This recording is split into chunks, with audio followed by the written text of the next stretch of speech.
Hello health inspector ஆஸ்பென்ஸ். So உங்களுக்கு பார்த்தீங்கன்னா எக்ஸாம் ரொம்ப நெருங்கிடுச்சு. ஸோ நிறைய படிக்கிறதுக்கு உங்களுக்கு சரியான நேரம் இருக்கிறதுக்காக டைமிங்ஸ் ரொம்ப சீக்கிரமாகவே உங்களுக்கான எக்ஸாம் அனௌன்ஸ் பண்ணிட்டாங்க. ஸோ ஒன்லி 3 days ஆர் மோர். ஸோ நெக்ஸ்ட் 3 days என்ன பண்ணலாம், ஸோ வாட் டு டூ இந்த next 3 days.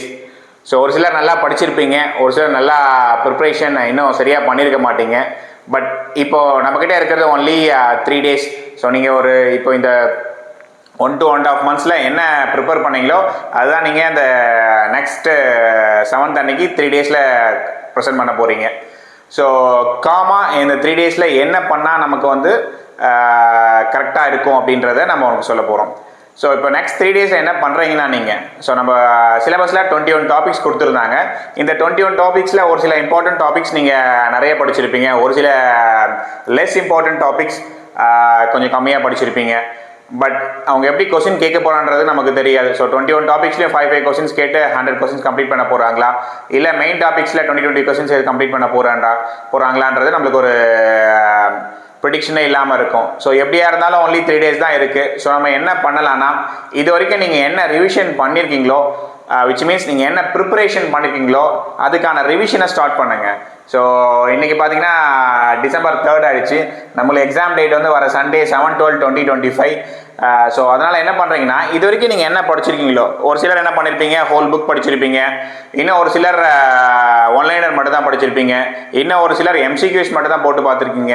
So what ever it may be, so இது வரைக்கும் என்ன படிச்சிருக்கீங்களோ அதை நீங்கள் நெக்ஸ்ட்டு 3 daysக்கு ரிவைஸ் மட்டும் பண்ணுங்கள். ஓகேங்களா? இப்போ லாஸ்ட் மினிட்ல அந்த ப்ரிப்பரேஷன் பண்ணிங்கன்னா ஆல்ரெடி நீங்கள் படிச்சு வச்சுக்கிறது உங்களுக்கு ஒரு மெமரி லாஸ் ஆன மாதிரி இருக்கும். ஸோ அதனால் என்ன பண்ணுறீங்கன்னா ரிவிஷன் பண்ணுங்கள். ஸோ இது வரைக்கும் பண்ணி வச்சுக்க நல்லா ரிவிஷன் பண்ணுங்கள். ஸோ ரிவிஷன் பண்ணி நீங்கள் உங்கள் மனசுக்குள்ளேயே இதெல்லாம் நான் படிச்சிருக்கேன்னு சொல்லிட்டு உள்ளுக்குள்ளேயே நீங்கள் ஓட்டி பாருங்கள். அப்போ தான் உங்களுக்கு நீங்கள் எவ்வளோ படிச்சிருக்கின்ற அந்த கான்ஃபிடன்ஸ் லெவல் பூஸ்ட் ஆகும். ஸோ ரிவிஷன் பண்ணிட்டு போகும்போது நமக்கு ஈஸியாக எக்ஸாமில் அந்த ரிலேட்டடாக கொஸ்டின் கேட்டாங்கன்னா ப்ரெசென்ட் பண்ணுறதுக்கும் நமக்கு ஈஸியாக இருக்கும். ஓகேங்களா? ஸோ எந்தவித பதட்டம் இல்லாமல் நெக்ஸ்ட் 3 daysக்கு ரிவிஷன் மட்டும் பண்ணுங்கள். ஸோ ரிவிஷன் என்னதான் நம்ம ப்ரிப்பரேஷன் பண்ணியிருந்தாலும் ரிவிஷன் பண்ணிட்டு போயிட்டு எக்ஸாம் கொடுக்கறது தான் நம்மளுக்கு இன்னும் பூஸ்டப் பண்ணுறோம். அதே போல் நீங்கள் டைம் இல்லாததுனால ஓரளவுக்கு தான் நான் பண்ணியிருக்கேன், இல்லை நான் நல்லாவே படிச்சிருக்கேன், இல்லை நான் 20% தான் படிச்சிருக்கேன், 30% தான் படிச்சிருக்கேன் அப்படின்ட்டு.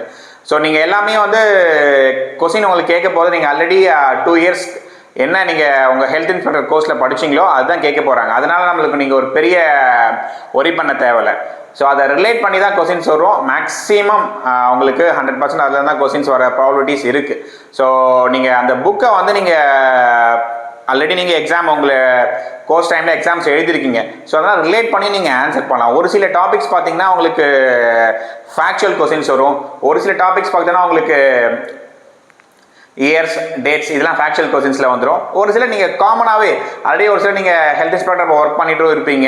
ஸோ அவங்களாம் காமனாகவே இது நீங்கள் ஒரு ஜென்ரல் அவேர்னஸ் விச் மீன்ஸ் ஒரு காமன் திங்கை வச்சே நீங்கள் ஆன்சர் பண்ணலாம். ஸோ அது மாதிரி கொஸ்டின்ஸ்லாம் நீங்கள் பொறுமையாகவே ஆன்சர் பண்ணுங்கள். ஸோ பார்த்தீங்கன்னா உங்களுக்கு தமிழ் எலிஜிபிலிட்டி டெஸ்ட் பார்த்தீங்கன்னா உங்களுக்கு டைமிங் பார்த்தீங்கன்னா 9 to 10 AM. Again subject paper பார்த்தீங்கன்னா 10 to 15 விச் மீன்ஸ் 10:15 உங்களுக்கு 12:15 வரைக்கும். ஓகேங்களா? ஸோ இது ஒரு 2 hours நடக்கும்போது இது 1 hour ஆக போகுது. ஸோ நம்ம என்ன தான் ப்ரிப்பரேஷன் பண்ணலாம், அந்த நெக்ஸ்ட் அன்னைக்கு எக்ஸாம் அன்னைக்கு நம்ம என்ன கொடுக்க போகிறோம் அதை நம்மளுடைய மார்க்ஸ் டிசைட் பண்ண போது, நம்மளுடைய போஸ்டிங்கை டிசைட் பண்ண போகுது. ஸோ அந்த 3 hours காமன் கூலாக நீங்கள் அந்த கம்ப்யூட்டர் பேஸ்ட் டெஸ்ட்டை கொடுங்க. நம்ம என்ன ப்ரிப்பரேஷன் பண்ணலாம், அந்த 3 hours going to decide our next thing. So இதுக்கப்புறம் you no need to worry, which means start revising the subjects you already studied. Okay? So நீங்கள் CBT டெஸ்ட் அட்டன் பண்ணும்போது என்ன பண்ணலாம் அப்படின்ட்டு சொல்லுங்கள். ஸோ ஃபஸ்ட்டு பார்த்தீங்கன்னா உங்களுக்கு ஃபஸ்ட்டு ஒரு டைம் நீங்கள் படிப்பீங்க. ஃபஸ்ட்டு படித்த உடனே உங்களுக்கு இதெல்லாம் கரெக்டு அப்படின்னு சொல்லிட்டு ஒரு சில கொஸ்டின்ஸ் கரெக்டாகவே தெரியும். ஸோ நம்மளுக்கு எக்ஸாக்டாக ஆன்சர் தெரியும். ஸோ ஓகேங்களா? இது ஃபஸ்ட்டு கேட்டகரி. செகண்ட் பார்த்தீங்கன்னா ஒரு சிலர் ஒரு சில கொஸ்டின்ஸ் ஐதர் ஏவா இல்லை பியா அப்படின்ற ஒரு சின்ன கன்ஃபியூஷன் இருக்கும். ஓகேங்களா? இன்னும் ஒரு செட் ஆஃப் கொஸ்டின்ஸ் ஒன்று நம்மளுக்கு 3 ஆப்ஷனில் ஏதோ ஒரு ஆப்ஷன் வருது, இல்லை 4 ஆப்ஷனில் ஏதோ ஒரு இது இருக்கும், இல்லை எதுவுமே தெரியாமே இருக்கும். ஸோ பார்த்தீங்கன்னா இதெல்லாம் பார்த்தீங்கன்னா உங்களுக்கு ஃபஸ்ட்டு கரெக்டாக தெரிய கொஸ்டின்ஸை நீங்கள் லைன் பை லைனாக பார்த்து ஒரு கொஸ்டினாக பார்த்துட்டு வாங்க. ஃபஸ்ட்டு கரெக்டாக தெரியிற கொஸ்டினை நீங்கள் கம்ப்ளீட் பண்ணிடுங்க ஃபஸ்ட்டு எடுத்தோடனே. ஓகேங்களா? அதில் உங்களுக்கு எந்தவித சந்தேகமும் இருக்காது. ஸோ டவுட்ஸ் இல்லாத கொஸ்டின் ஃபஸ்ட் டைமே போட்டிருக்கேன். ஓகேங்களா? அதுக்காக நீங்கள் டைம் வேஸ்ட் பண்ணிட்டு இருக்க வேணாம். ஃபஸ்ட் டைமே அதை டவுட் இல்லாத கொஸ்டினை ஃபஸ்ட் டைம் போட்டுருங்க. நெக்ஸ்ட் பார்த்தீங்கன்னா உங்களுக்கு 2 ஆப்ஷனில் ஏதோ ஒரு ஆப்ஷன் வர மாதிரி உங்களுக்கு தெரியும். இந்த கொஸ்டின்ஸ் என்ன பண்ணுறீங்கன்னா கொஞ்சம் ரிலேட் பண்ணி பாருங்கள். உங்கள் சப்கான்ஷியஸ் மைண்டில் நீங்கள் படித்தது ஆல்ரெடி எல்லாமே பதிவாயிருக்கும். ஓகேங்களா? சப்கான்ஷியஸ் மைண்டில் நீங்கள் படித்தது எல்லாம் அது பதிவாயிருக்கும். ஸோ உங்களுக்கு அப்புறம் கொஞ்ச நேரம் வெயிட் பண்ணி ரிலேட் பண்ணி போடுங்க.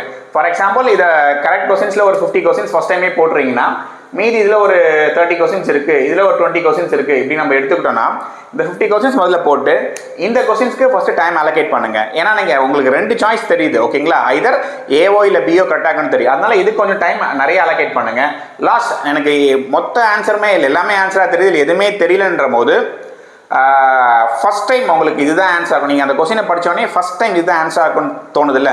ஸோ அதை போடுங்க. ஏன்னா சப்கான்ஷியஸ் மேலே தான் பதிவாக இருக்கும் மேக்ஸிமம் ஆஃப் டைம்ஸ். இது ஒரு மெத்தட் தான், பட் இது கரெக்டான வேவா இல்லைங்களான்னு பார்த்தா அதை நம்ம டீப் டைவ் பண்ணி பார்க்க தேவையில்ல. ஸோ எதுவுமே தெரியாததுக்கு நம்ம ஏதோ ஒன்று போட்டு வரதுக்கு ஃபஸ்ட் டைம் என்ன யோசிக்கிறோமோ அது போடலாம். இல்லை நீங்கள் ஐதர் ஏஏஏ இல்லை பிபிபி, அது உங்களுடைய விருப்பம். இது எல்லாமே உங்களுடைய விருப்பம். நான் சொல்கிறது எப்படி நீங்கள் அந்த டைமில் அலோகேட் பண்ணி நீங்கள் போடுறதா. ஃபஸ்ட்டு நல்லா தெரியுது 50 கொஸ்டின்ஸ் நீங்கள் போட்டுட்டிங்கன்னா, ஃபார் எக்ஸாம்பிள் 50 கொஸ்டின் நல்லா தெரியுதுன்னா அதை ஃபஸ்ட்டு போட்டுருங்க. அப்புறம் ஏஎன்பி தெரியுது, அதுக்கு நிறைய டைம் ஏஎன்பியில் ஏதோ ஒன்று கரெக்டாக தெரியுமோ 2 கரெக்டாக தெரியுமோ கண்டிப்பாக நீங்கள் ஒன்று அவாய்ட் பண்ண ஆப்ஷனை ஒமிட் பண்ணலாம். ஸோ அதுக்கான டைம் நிறைய எடுத்துக்கோங்க. நெக்ஸ்ட் பார்த்தீங்கன்னா எதுவுமே தெரியான்ற போது ஸோ ஃபஸ்ட்டு உங்களுக்கு என்ன மனசில் ஒதுக்குதோ அது போடலாம். இல்லை உங்களுக்கு நான் ஏஏ பிபி அது மாதிரி which depends upon your thing. நான் என்னெல்லாம் பண்ணலாம் அப்படின்றதுக்காக உங்களுக்கு ஒரு ஐடியா தான். But it's completely up to you to decide which way you are going to follow. So ஒரு சிலவங்களுக்கு ஒரு மெத்தட் கிளிக்கும், ஒரு சிலவங்களுக்கு வேற ஒரு மெத்தட் கிளிக் ஆகும். ஸோ நீங்கள் இது மாதிரி தான் உங்களுக்கு 3 டைப் ஆஃப் திங்ஸ் தான் இருக்கும். ஒன்று நல்லா கரெக்டாக தெரிஞ்சது, இல்லை ஐதர் ஏ அண்ட் பி ரெண்டுமே தெரியாது, இல்லை எதுவுமே தெரியாது. ஓகேங்களா? As for us Tamil eligibility is concern, so உங்களுக்கு 9 to 10 எக்ஸாம் நடக்க போகுது. ஸோ ரீசெண்டாக நடக்கிற எக்ஸாம்ஸில் எல்லாம் பார்த்துட்டே நம்ம எக்ஸாம்ஸில் தமிழ் எலிஜிபிலிட்டிக்கான இம்பார்ட்டன்ஸ் நிறைய வருது. ஸோ நீங்கள் கரெக்டாக இதை போடுங்க. ஏன்னா உங்களுக்கு இந்த எலிஜிபிலிட்டி மார்க்ஸ் பேஸ் பண்ணி தான் நெக்ஸ்ட் பேப்பருக்கே போவாங்க. ஸோ 20 கொஸ்டின்ஸ் நம்மளுக்கு கரெக்டாக போகணும். ஸோ டோட்டலாக 50 கொஸ்டின்ஸ் உங்களுக்கு கேட்குறாங்க, அதில் 20 கொஸ்டின்ஸ் நீங்கள் கரெக்டாக போடுங்க. ஸோ 20 கொஸ்டின்ஸ் கரெக்டாக போட்டால் தான் உங்களுக்கு நெக்ஸ்ட்டு வந்து நீங்கள் அடுத்த லெவலுக்கான உங்களோட பேப்பர் கரெக்ஷனே போகும். ஸோ ஓகேங்களா? இது எலிஜிபிலிட்டி இதனால அதை கன்சிடர் பண்ண மாட்டாங்க. ஸோ இதெல்லாம் மைண்டில் வச்சுட்டு எக்ஸாம் டைமில் என்ன அப்ளை பண்ணுங்கள். நெக்ஸ்ட் டேஸ் ரிவிஷன் மட்டும் பண்ணுங்கள்.